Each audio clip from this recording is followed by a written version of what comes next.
Hello and welcome to the Eastern Front. My name is Giselle Donnelly and I'm a senior fellow at the American Enterprise Institute. I'm joined, as always, by my colleagues. Julia Joja with the Middle East Institute, Georgetown and George Washington University, and Dalibor Haj, also with AEI. On this podcast, we talk about the mounting challenges to European peace that have erupted along the line that runs from the Baltic to the Black Sea, what we call the Eastern Front, and about why those are important to the United States. If you enjoyed this episode, please consider subscribing, rating, and reviewing us. Today, we're joined by a repeat guest, our friend Andrew Michta, who I've known for many, many years, most prominently as we were the senior director at the Marshall Center. Andrew, I've forgotten your exact title, but you were a big poobah there. Yes, that's for sure. And he is one of the most astute observers of the European security scene and the NATO alliance that I know. So I'm particularly pleased to welcome Andrew back. The reason that we asked Andrew back is he wrote a very fine piece several weeks ago about the looming opening about the next NATO Secretary General. Those who read the headlines will know that the Biden administration seems to be putting its weight behind the Dutch politician Mark Rutte. But Andrew quite rightly pointed out, I think, that this moment where the Russian threat is so present, so threatening to the Eastern Front, that it might be wiser, and it would certainly send an important message, were the next Secretary General to come from an Eastern or Central European country. So Andrew, if you don't mind just kicking us off with a short summary of your argument, and then we'll start the discussion there. Very quickly, by way of introduction, I misunderstood. I stood at the Warsaw office for GMF. I was dean of the college at the Marshall Center. Now I'm at the Atlantic Council. I've been around. Coming back to your question, my basic premise is that this is not a criticism of this or that politician. My argument comes from the fact that considering where we are, the war in Ukraine, the Russian invasion of Ukraine, and how exposed the NATO eastern flank countries are, the time is really now to have somebody from the eastern flank to take that position as the new SecGen.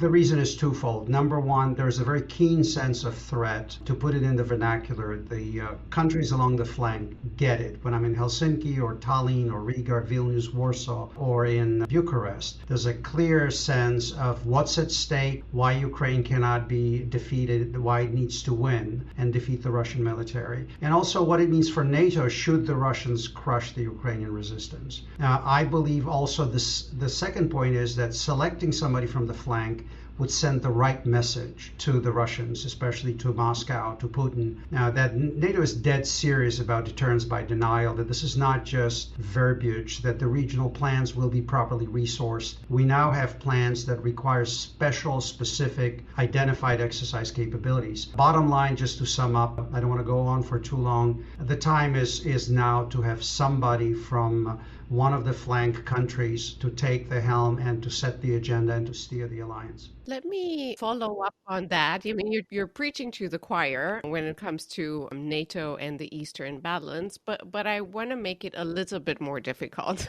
And I want to ask you kind of to bridge Europe transatlantic relations, how you're seeing the war evolving in current circumstances that are far from ideal. What happens essentially to Europe and to transatlantic relations if Ukraine slides into another frozen conflict?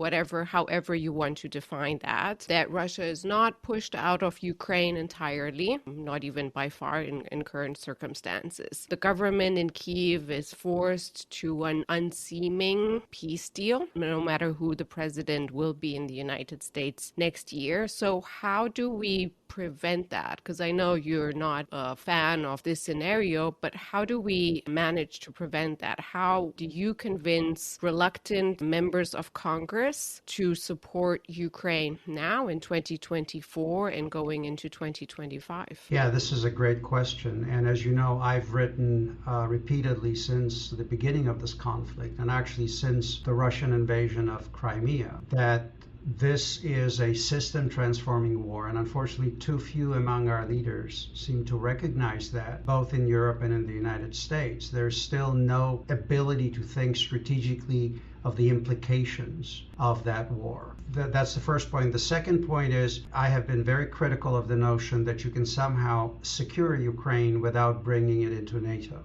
I'm saying this, and I've written on the need for Ukraine to become a member for several reasons. That all the ethical and moral considerations, who the aggressor is, the fact that the Russians are committing war crimes and have violated every principle that the West is supposed to hold dear.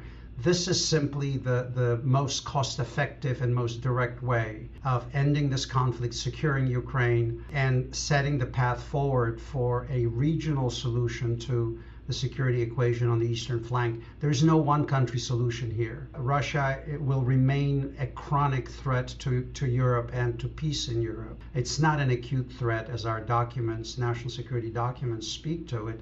It's a chronic threat. I don't believe for a second, even if the Russians are expelled from the Ukrainian territory, that they will then sit there and try to figure out how to become, a cooperative, peaceful, democratic state. Now, this will continue until this imperial fever in Russia is broken. And that can only happen with a strategic defeat on the battlefield in Ukraine. The West is wasting a historic opportunity here to redefine the geostrategic environment in Europe. Coming back to your question, look, we need to change our strategy. The as long as it takes approach that the administration has articulated should be replaced with whatever they need to make this war as short and as decisive as possible, because that reduces the human cost, the infrastructure cost, and it also will put Ukraine in a position where it can negotiate. How to get there? Well, first of all, we need to address our own strategic debate in the US. Since 2012, when President Obama first spoke about pivot to Asia, we have developed over a decade almost a school of thought that argues that we can come up with a strategic sleight of hand and address the resource constraints issues, that somehow we can redefine the theaters, prioritize them, and leave Europe to the fat Europeans to contend with. To me, that is a strategy for essentially American decline. I think if we lose credibility in the Atlantic, we're going to lose it in the Indo-Pacific. So we need to start talking not about the past of our security interests and our priorities, but talk about the present and especially about the future. Most of our debates that I hear are really about the past. They're reactive, they're normative. We're defending the rules-based international order. We're talking in value and normative terms that don't resonate with the American public. So the first step is, this is the second front in this war. We need to have a conversation in Washington about why those two theaters, the Atlantic and the Pacific, are critical to our prosperity, to our homeland security, to our safety. That's point number one. And then take that message to the American public. If I went to a farmer in Iowa and I said, pay your taxes because we're defending the rules-based international order, he or she would look at me and say, what are you smoking, right? But if I made the argument in geostrategic terms, this is access to resources, to trade, this is American prosperity, this is what keeps us safe, then the next question is, what is the structure of our alliances? I think Ukraine, if you look at its geostrategic location, its population resources, it's one of only 3 countries on the flank that have the strategic depth, and especially the population depth, Poland, Romania, and Ukraine, to actually build the kind of core of conventional deterrence and defense that the alliance needs. And of course, the Scandinavians bring a lot to the table, but they're constrained by their size, and the Baltic states are essentially city-states, if you look at their population. So we need to have this conversation going here. And also, I'll be very harsh here on the Europeans. I'm sick and tired of listening to these never-ending discussions about how to multiply institutions. Maybe now we will have a European army. Maybe we'll create a commissioner for defense. Oh, now we will have the requirement that 50% of all the weapons and munitions are to be sourced from European companies, and by 2035, this is navel gazing. NATO has very specific regional plans. Europe, if you look at the population base, it's close to 600 million people. Russia has 140 million. The GDP nominal terms, about 23 trillion, I think last time I looked. What is Russia? 1.8, 1.7. So this should not even be a conversation. The Europeans should be able to provide the core conventional deterrence and defense capabilities. And most of all, and here my hat's off to the Czechs, I understand we all want to protect our defense industry, but if you don't have the productive capacity, and the Europeans don't, they have disarmed to a point that, the Bundeswehr is the pale shadow of what it used to be. If you look at lead time for ammunition production at Rheinmetall and other companies, that tells you the whole story. Then buy that ammo. You have the money, buy the ammunition, provide it to the Ukrainians. We need to provide them with long-range fires. We need to allow the Ukrainians, most of Russian logistics run on trains. Hit the trains, hit the bridges, make sure that poorly trained, because the Russian military, yes, it's a vast number of people they can feed into it, but it is not a quality military in the Western sense. Make life so untenable for them that the Ukrainians then are not forced to do these frontal assaults on the Russian defenses. And we gave the Russians 500 days to build those defenses. I'll go to my grave saying, had we given the Ukrainians for the first offensive what we gave them for the second one, Russians had no logistics, no leadership, and no defenses. The Ukrainian army was the highest morale, the best trained, the best motivated at that time. They could have broken the Russians strategically on the battlefield. So it's all about us in the final analysis. The current strategy that essentially continues to deliver just enough, to quote one of the politicians, Ukraine cannot lose, Russia cannot win. What does that mean? In terms of military art, you don't fight wars this way. You want to apply violence in a very decisive, concentrated fashion to achieve your strategic objectives and to limit suffering. We have work to do on our end. I clearly got you going on this.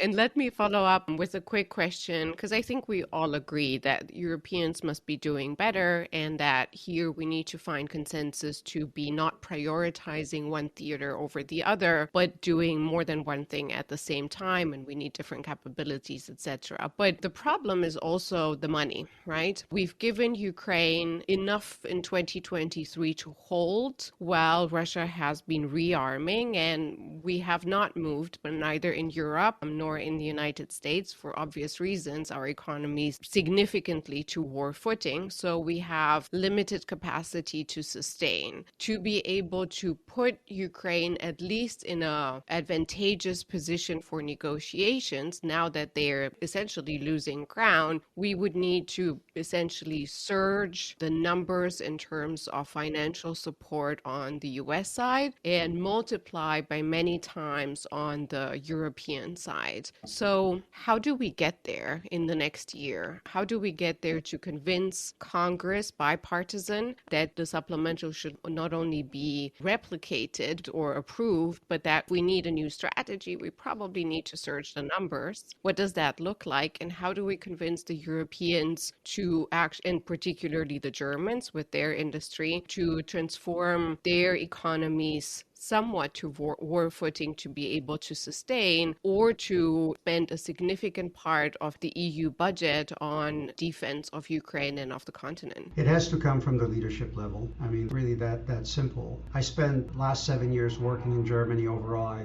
lived and worked in Germany for 12 years. I know European politics quite well. Virtually in every major European country, it's the leadership question. When the Germans decided to declare Zeitenwende and cut off most of their energy supplies from Russia, that took the chancellor's decision. And the chancellor says, do, it happened. Same with President Macron in France. In our own system, we are a little bit more complicated here, but nonetheless, it also, I think, boils down to both congressional and presidential leadership. That leadership will materialize if our leaders communicate to our citizenry what is at stake, what is happening in this war. This is not a war that started in 2022. Preparation started with the arrival of Putin. The declaration of war was 2005 when he talked to his own legislature, then his notorious Munich Security Conference kind of declaration on the implosion of the Soviet Union being the tragedy. At a risk of over-rationalizing history, to me the 90s were the Russian Weimar. Just like the interwar Germany, you had a narrative that the Reichswehr was never defeated, the country was betrayed, and Weimar produced Hitler and another bid for imperial domination, until finally that imperial drive was broken by the combined resources of the US, Britain, the Soviet Union, and some other participants. Again, this is not to try to say this is one for one, but Putin's narrative to his people has been, the great Russian nation has been betrayed, cowardly Gorbachev, drunken Yeltsin, most of all the West. I will restore Pax Russica, Ruski Mir. He is reconstituting the core of the Russian imperial state in Eastern Europe, and he wants a deal on the spheres of influence with Western Europe. And we never reacted. Every single time he used military power, he scored a geopolitical win, and he was only slapped on the wrist and actually got what he wanted. He invades Georgia. You know what happens? Nord Stream 1 is completed. He invades Crimea. What happens? Nord Stream 2 is started, actually. He butchers Syrians at Aleppo. He is a big head honcho now in the Middle East. So every single time, we've looked the other way. For this to change, what you're asking, Julia, it has to be our leadership recognizing that the old times are over, that the system is being fundamentally transformed. We're in a period of protracted systemic instability worldwide. And those regional balances are going to be the difference between war and peace. Indulge me in one more historical parallel. When I was at the Munich Security Conference a year ago, not the last one, the previous one, I wrote a piece on Twitter that Politico picked up saying this felt to me like 1938.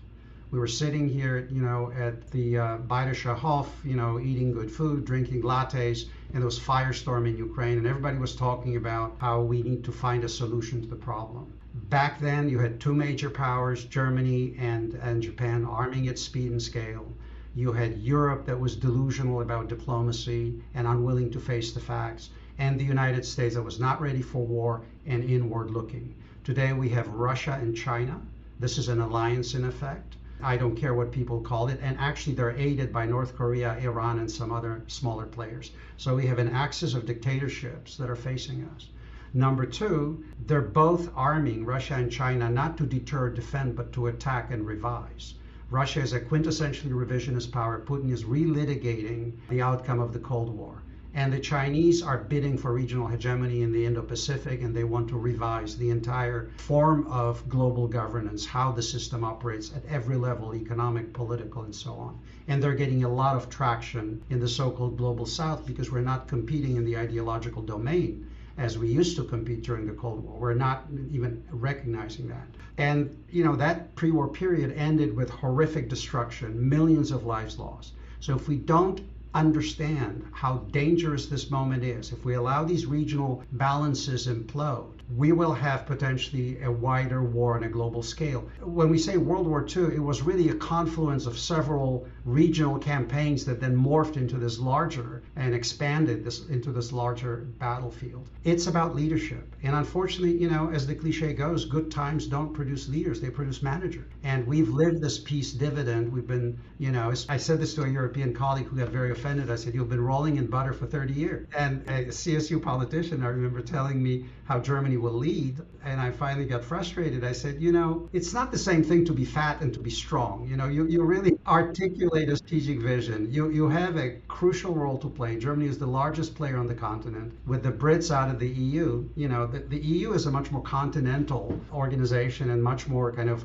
based on German relative and absolute power because the second largest economy and a key US ally are no longer there. But if we don't wake up, we're going to be repeating the same mistakes. And I tell you what worries me the most. You're saying getting money for Ukraine. Munitions is extremely important. Ukraine needs money to function as a state. It really is on that IV drip to be able to operate. But what Ukraine is beginning to run out of is people. This is the most important thing because we've allowed this war to continue so long. And what was supposed to be the war of maneuver has really morphed into a war of attrition.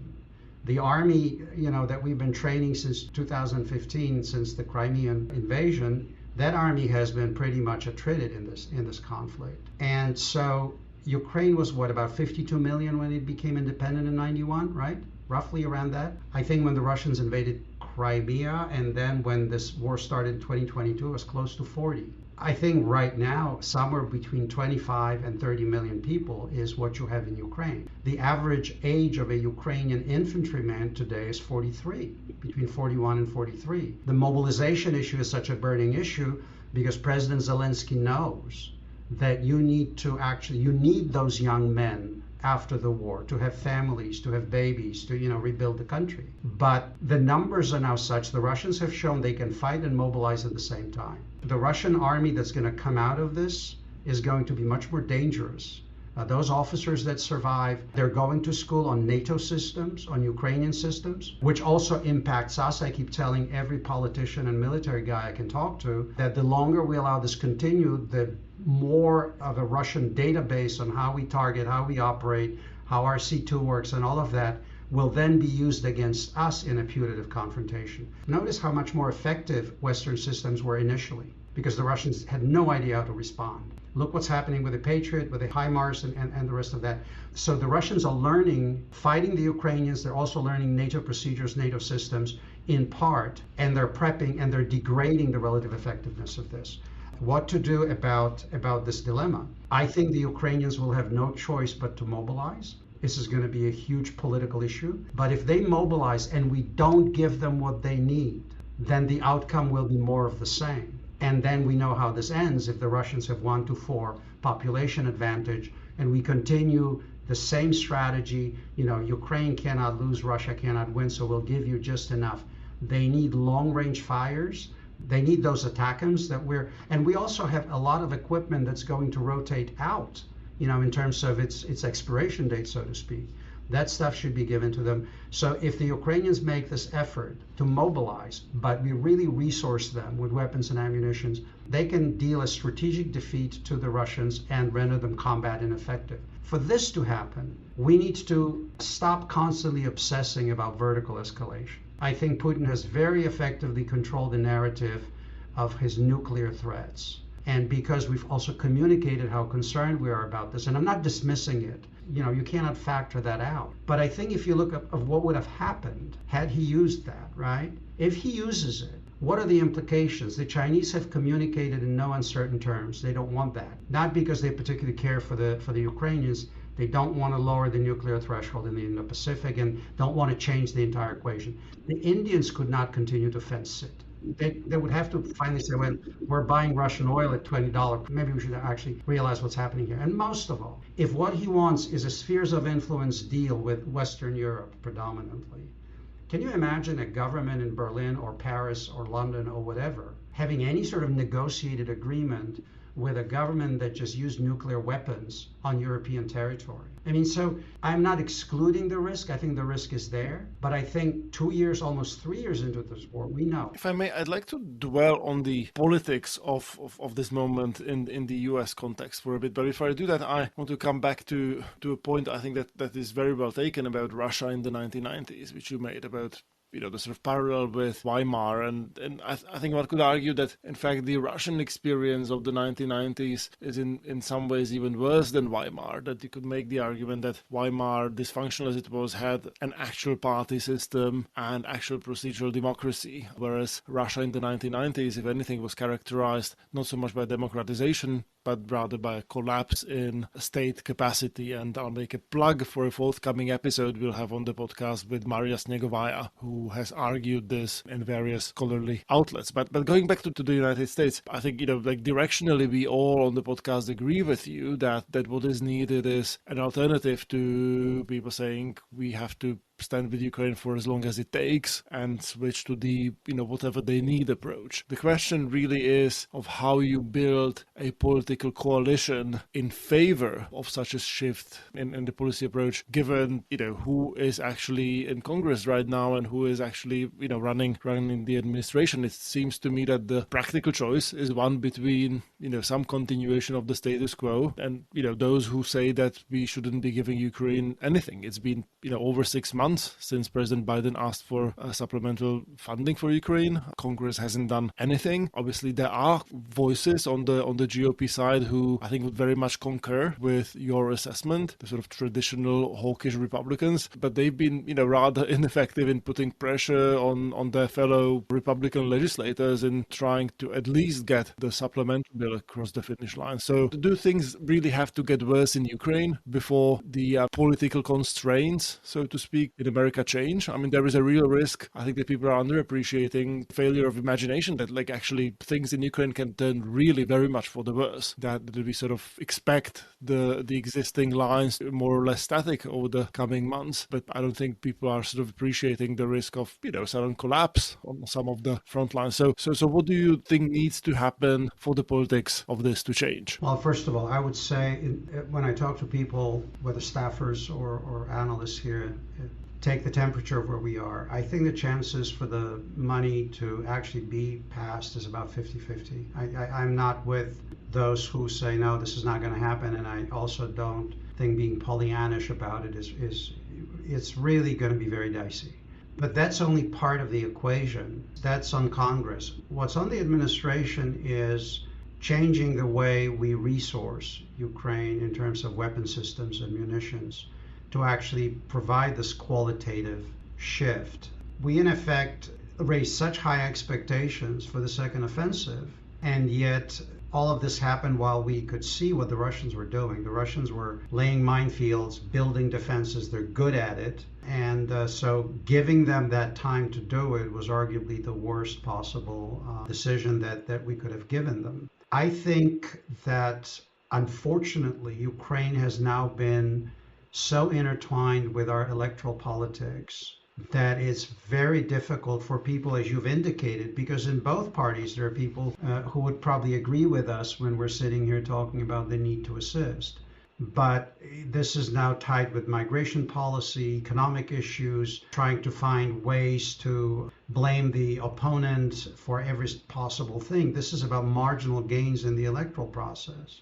And most of American elections, as you know, are always decided predominantly about domestic issues unless the country is under direct attack. It's always a referendum on the incumbent to some extent, the are you better off, now than you were, and then the other issues. I think the border issue is in particular toxic, and the migration issue is particularly difficult. And also what's happening in both political parties internally. I find it very interesting that the traditional way in how party leadership would behave, even in the primaries, whether it's at the Senate level or during the general election and primaries for the presidential election, that is very different from what I remember historically. I don't want to sound like a Bolshevik, but there's no party discipline. This sense of how deals used to be made about who we put up, for a candidate, who owes somebody what, the kind of smoke-filled room image. That's missing. What has to happen, to your question? I don't think either party would tolerate a sudden breakdown in Ukraine, even in this electoral situation. In a sense that, at least I hope that neither party would tolerate. And I tell you why, because we've invested so much of our credibility in this campaign that the fall of Ukraine would make Afghanistan look like a minor affair. To the Chinese, this is a testing ground for Western staying power, our ability to deliver. Do we even have a fight in us? Do we have enough vinegar, so to speak, and some other substance to deliver, regardless of how wealthy and technologically advanced we are? These are the real issues that you're seeing here. So I hope the common kind of sense would prevail. I tell you what I fear the most. Putin got reelected, surprise, surprise, right, on the 17th of March. And I think they're going to now push forward with the third mobilization, kind of completed. The way they train their infantry, I would not expect more than 3-4 months, before they would think, yeah, we can throw them at the chipper. That puts them in about June, July timeframe. Think of a situation, and I think Putin may do this, and if I'm wrong, I'm going to buy you all lunch, but it's from my gut when I'm thinking of how he could try to humiliate the alliance and force the issue, is to launch a major push in Ukraine at the time when we're sitting here in Washington congratulating ourselves on 75 years of the most powerful alliance. And if he scores some advances or achieves some breakthroughs, then it becomes a very important binary between, okay, what do we do at the military side? And then for President Biden, from his election point of view, what do I do here? Can I accept that kind of an outcome and still hope to win? Or do I actually have to move drastically in order to reverse the odds? So that may actually be, and I think Putin is willing to take that gamble, and we may see something like that. Also, remember, we're meeting here in the summer for reasons they escape me. So it would be very unpleasant. July in Washington, you can't beat it. In Washington, but it also means that the ground in Ukraine is dry, which means you can launch armor, you can do things. And so, anyway, that's my nightmare scenario, Dalibor. Just to bring this full circle, it's been a very sobering conversation, but it does, and especially I was going to include this in my question, the question of this summer's NATO summit, and to also relate this to the choice of a secretary general. I'm even probably more worried than you, Andrew.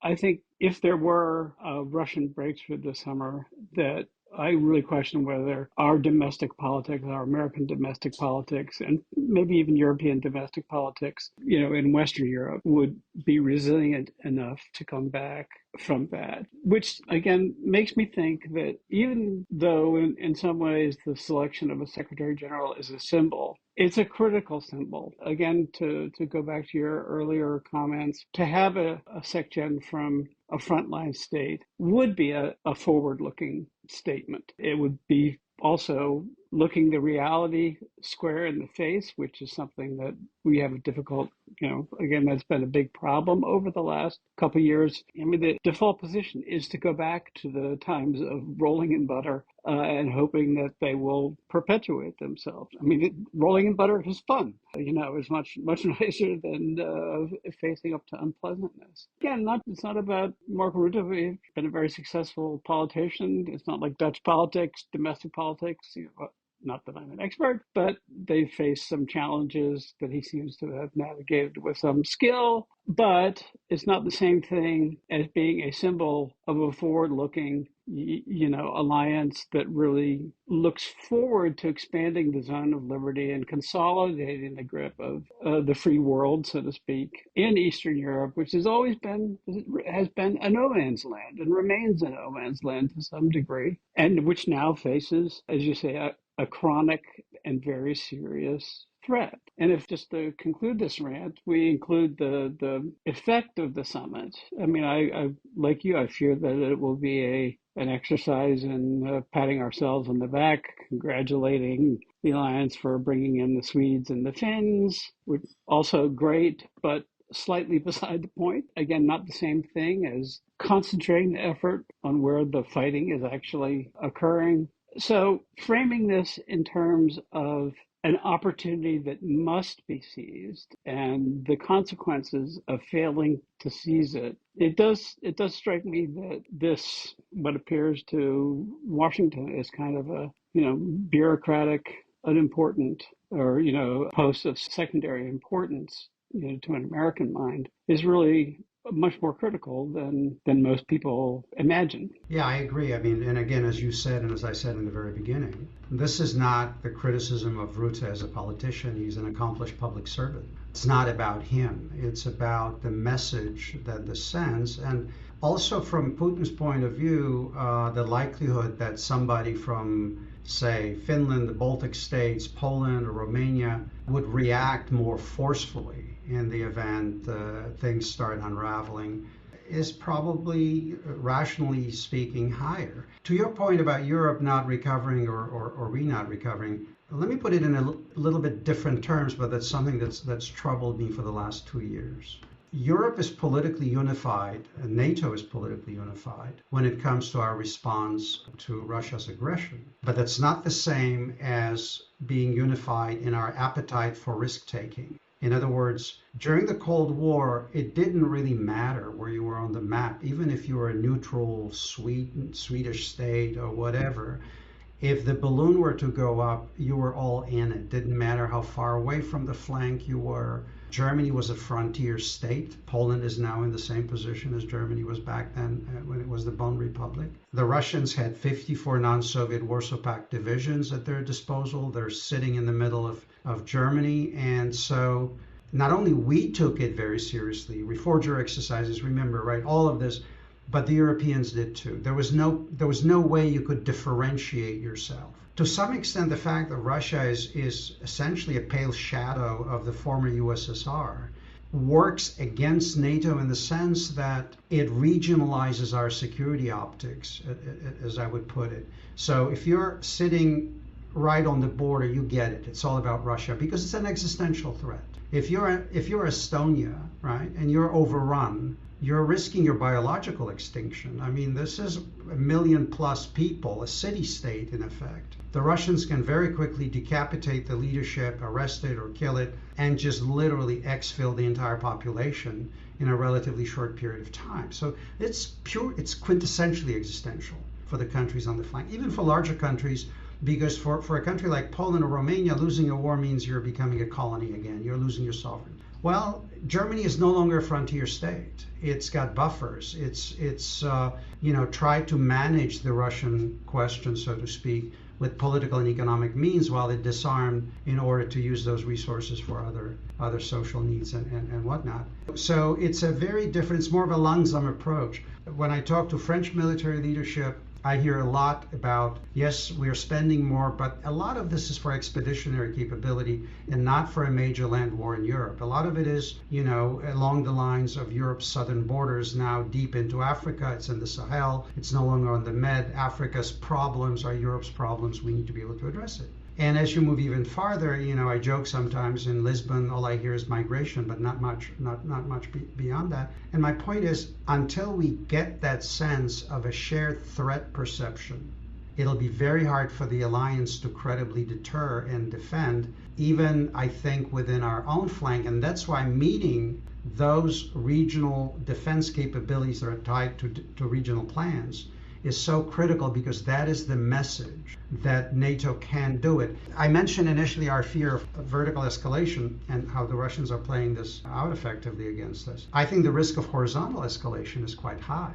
And this may be the proverbial come to Jesus time for the alliance. I mean, if you see reports daily, a Russian cruise missile that goes into Polish airspace, or helicopters, Romania, these violations, this is intentional. This is testing. This is not, oh my God, a cruise missile all of a sudden flying at 400 meters or something. Really? This is how it was programmed to do? But if they actually, either accidentally or deliberately, target, let's say, a hospital in Helsinki or a school in Riga or something like that, that will be this decisive moment. If they reach the conclusion on the Russian side that the West is sufficiently disunited to actually implode us, in other words, in a case of, let's say, an attack in Helsinki, the Finns will scream Article 5. I'm sure the Balts, the Poles, everybody from the flank will say yes.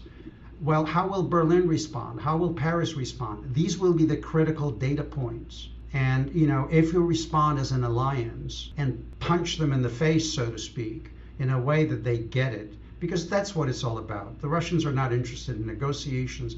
This is about raw power. This is about hard power, the basics of which we have forgotten over the last 30 years, because we've lived in this make-believe world of globalization, export-driven modernization, democracy building. I once said that we lived through 3 decades of the triumph of the institutionalists, people who argued that it is sufficient to build institutions and cultures will adapt. Well, cultures adapt, but it takes a long time for cultures to adapt, so it's very, very hard. People are throwing examples at me of post-war Germany and post-war Japan. Well, but there was a security imperative there as well. Emperor in Japan willing to his people to collaborate, renouncing his divinity and the rest of it. So in a country that the United States used nuclear weapons against, you didn't even get a bad look. You got a process of change. And in West Germany, if you looked at what the Russians were doing in the Eastern occupation zone, I joked once saying, if we told the West Germans, we will defend you against this, but you need to paint yourself blue and walk on your heads, I think they would have done that because of how broken the country was. So that security imperative was there. We need to relearn this as Westerners. We need to relearn the fundamentals of hard power. I wrote a piece for the Atlantic Council, kind of capitalizing on the lessons from Ukraine, and the title is Mass Matters. We've developed this mentality of precision, unmanned systems, AI. It's all great and important. But if you look at the rate at which the Russians are reconstituting their armor, right? Open source stuff that's out there, they're pulling old stocks from storage, T-72s, even T-62s. Their new tank production is small. They don't have the same industrial capacity the Soviet Union had before. But that reconstitution, they're pulling some damaged equipment and repair out of the front lines and into Belarus and other places. So it's between 100 and 150 a month. How many tanks does the Bundeswehr have today? How many tanks does the Army have today that are actually drivable? Because, the nominal stuff is another thing. So if you look at this, you're looking at about 1,000, maybe 1,200, maybe even 1,500 tanks annual production in that reconstitution period. And we have such shortage of munitions. And I said once to a colleague, what happens in 2 or 3 years if Ukraine were to fall, when Putin parks this wall of steel along the frontier of NATO, Finland alone is 830 miles, right? And he doesn't care about his people. Vilnius is what, 20 miles from the border, right? Helsinki is a rock throw. I don't know, Warsaw is 100 and some. And every tank, if he decides to breach the line, takes what? Takes a javelin, takes a round.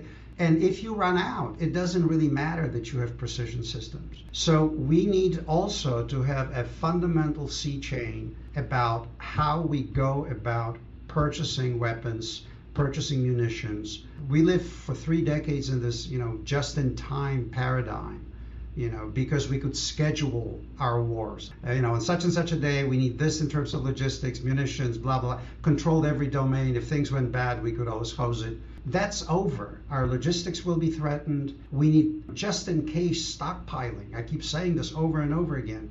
We need redundancies in the systems. There will be missiles flying at those boats. And the final point, the most important point also to Julia's question, we're spending, 3.1 of our GDP on defense right now?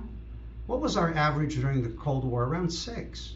Europe was at 3 to 4 on average. Now we only have 19 that are barely, or at least have declared they're going to be at 2. Only a few are above that. The Poles are shooting for 4. The Finns are going to increase. Our nominal military, our joint force right now is set, I think, at 1.3 million. If you look at recruitment shortfalls that we have, what is the actual size of the force that we have? Back then, we never had a smaller military than 2 million. Height of Vietnam War was 3.5, close to 10% of GDP. And back then we had 1 principal theater. Now we have at a minimum 2, if not more. So my argument to all those guys who talk about pivoting and doing, I said in hard power politics, there is no strategic sleight of hand. Great powers don't pivot, by the way. Just ask the British. They just grind on until they run out of juice, then they become the United Kingdom. The United States is nowhere near that. So if our defense establishment is too small, we expand. If we cannot, in the current model, recruit enough reserves, we need to rethink national service. And if we need to build up capacity, we have about 5 major space and defense contractors left.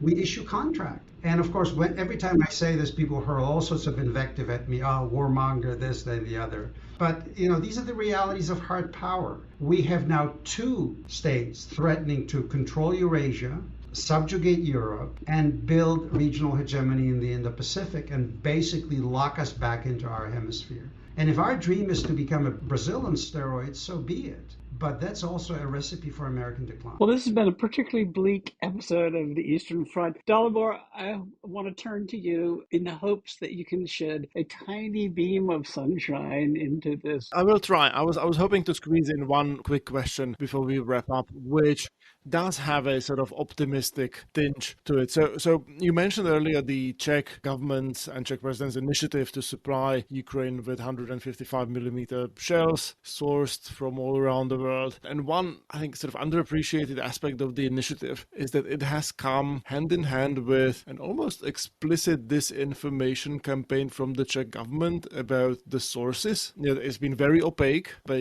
like South Africa was being mentioned, Morocco was being mentioned, Taiwan is being mentioned. Obviously, the reason is that Russia comes down hard on countries of the global south that would supply ammunition to Ukraine. But it looks like the Czechs have really succeeded in sort of getting Russians run around in circles, not knowing where the stuff is coming from. And I think this is such a refreshing departure from what has been the norm in the West, in which we cede this space completely to the Russians, where we don't dare to do anything to sort of throw Russians off balance, and it's always Putin that does something and we react to it. So there was an election in Russia, supposedly. We, as far as I can tell, did nothing to sort of shape the information space within Russia to create wedge issues and exploit them and to turn constituencies against each other. Whereas this is something that the Russians do in every Western country on a daily basis. Today, when we are recording, the first anniversary of Evan Gershkovich's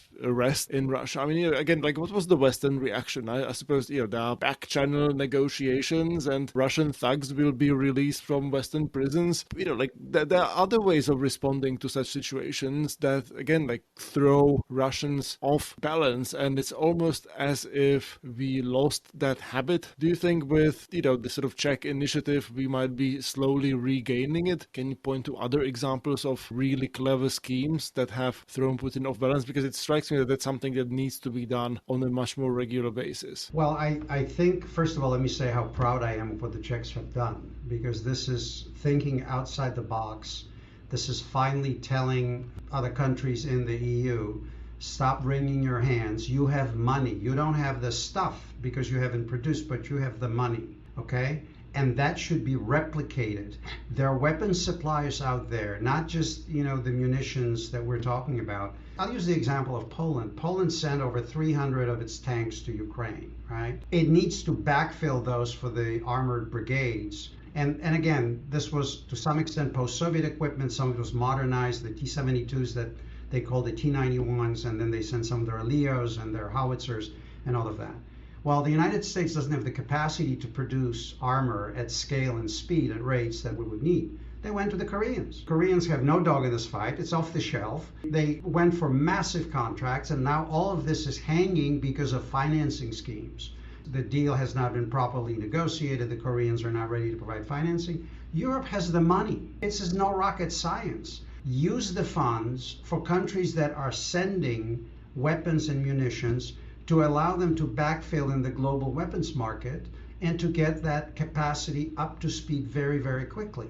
And what I said at the very beginning, part of competing in terms of ideology is what we have to relearn. During the Cold War, if somebody lived in communist Bulgaria or East Germany, the ideological piece was pretty much done for us because all they had to do was look across the border and say, well, if you're a democracy and you're free, you have access to goods, you live better, you can buy a car, have a house or an apartment. So even though they spouted all the Marxist, dogma, they knew. And we also were much more savvy in our own information operations than we're today. We've allowed the Russians and Chinese unfettered access to every layer of our society for the last 3 decades. If I could deputinize Europe or de-Geniize Europe or the US, because we also have the same thing here, I would do it tomorrow. We look at China as a military problem set and an economic problem set. We should also add to this the ideological problem set, because what the Chinese are selling to the so-called global South is, I once wrote a piece for Politico, I called it free market for unfree people, that we have a better way of organizing governance. Just look at the West, it's all messy, it's all perverts, weirdos, crazies, everything doesn't work. Look, what an elegant system, and you will live well. So we need to start competing in this ideological space. But we also need to get our own house in order. I look at our politics, both here and in Europe, and I scratch my head. Democracies, you have to be responsive at the elite level. You have to lead, but you also have to gauge the art of the possible. I look at what's going on in Europe right now with the farmers all over the place running against the Green Deal and all the regulations and grain imports. You can't just by executive fiat tell your society this is how we're going to live because it's good for you. Politics is about negotiation. I mean, compromise is mother's milk, right? It has to be smaller steps. And we see the same polarization here. I wrote a piece for the American Interest a few years back. I think they gave it a title, The Triumph of the Prison Yard. And I was talking about how American politics has been declining from this kind of traditional, very you win, I lose, we shake hands, I hold your feet to the fire, into this Leninist kto kavo. It's I win, you disappear. I'm going to completely eradicate you from politics. We need to relearn how to do democratic politics, small d. This is not a partisan argument. So a lot of the issues I think that we're talking about when we're looking at why this horror in Ukraine is unfolding is also a function, and I know you wanted something positive, but it's also a function of what's happening here. However, I would tell you in my book, mobilized democracies are unbeatable. I'll take them over any dictatorship out there with the right leadership. Listen, if you look at our resources, our populations, our technology, our education level, I don't worry about the Chinese. They're not 10 feet tall. Yeah, they mass produce a lot of stuff. That's one thing. Producing state-of-the-art weapon systems, just look at their submarine propulsion and the rest of it, and I'll just leave it at that. So This is a positive note. Let's get our act together, guys. The way a friend of mine framed this was that the real risk to us is not so much homicide, but rather suicide. It's interesting. You know, the Roman Empire didn't implode because the Romans had a higher standard of living, right? It's just that the barbarians, like to rape and pillage, and the borders were open, and the rest is history. No, there is something to it. But I always tell people when they proclaim the end of the West, I say langsam, slow down. We still have a lot of gas in our tank. We have tremendous resources. And with the right leadership, with being able to communicate across, and this is at every level, especially at the local and regional level, communicate what's at stake. Stop talking in normative generalities. Make people understand what this is all about. Well, from small-scale conversation about who should be the next NATO Secretary General to the future of Western society, we have certainly covered the waterfront today. Andrew, thank you so much for joining us. This was a wonderful conversation, and we'll have you back again soon. So from me, Giselle Donnelly, and my friends Dalibor Rohaj and Yulia Joja, thank you for listening to the Eastern Front. If you enjoyed this episode, please do consider subscribing, rating, and reviewing us. To stay up to date with the Eastern Front, please give us a follow on X, the artist formerly known as Twitter. Our handle there is @EasternFrontPod. That's all one long word. And sign up for our newsletter through the link included in the show notes. You can find more episodes and additional content on our website at aei.org or on Apple Podcasts, Spotify, or wherever you may get your podcasts. Thanks so much, and goodbye until next time.